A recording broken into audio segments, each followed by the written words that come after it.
Ito ang Brookhaven. Ito ang dinanas namin noong 1992. Winasa kami ng mga taga Blacksburg at wala nang natira sa amin. Ito ang nangyari sa Brookhaven noong taon pa.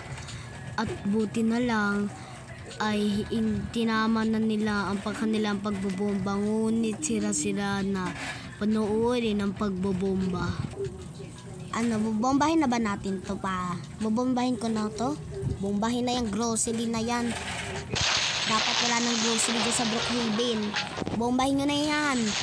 Ito ang mga ginawa sa amin ng mga taga-Blacksburg. Buti na lang may clear. Ito din, yung salon, ano yun na nga yan? Pati yan yung club. Pa-club pa kayo dyan. Yan, ito din. Wala nga kayong ititira. Ano ba kayo? Kahit pa ang mayora or mayor namin. Yan, sige.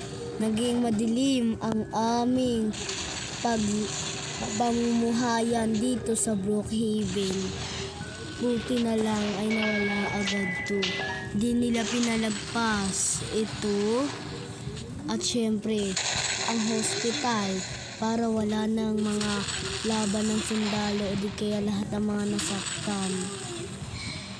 Wala na talaga silang tinira.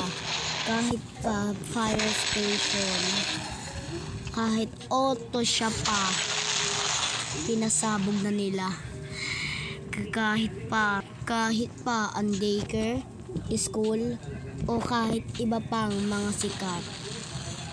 At simbahan na rin. Wala talaga silang tinira dahil inggit sila sa mga Brookhaven Nation. Wala silang ginawang masama sa mga tao, ngunit sa mga araw na to ay may ginawa silang masama sa mga restaurant, Brookhaven Bank, kahit pa sa mga motel o di kaya sa airport.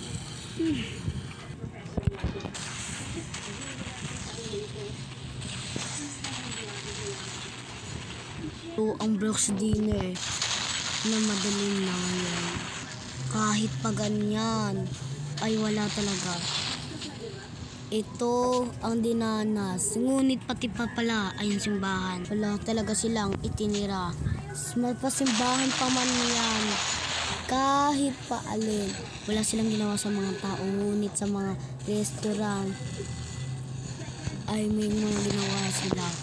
Ito ang buhay ng Brookhaven. Like and subscribe and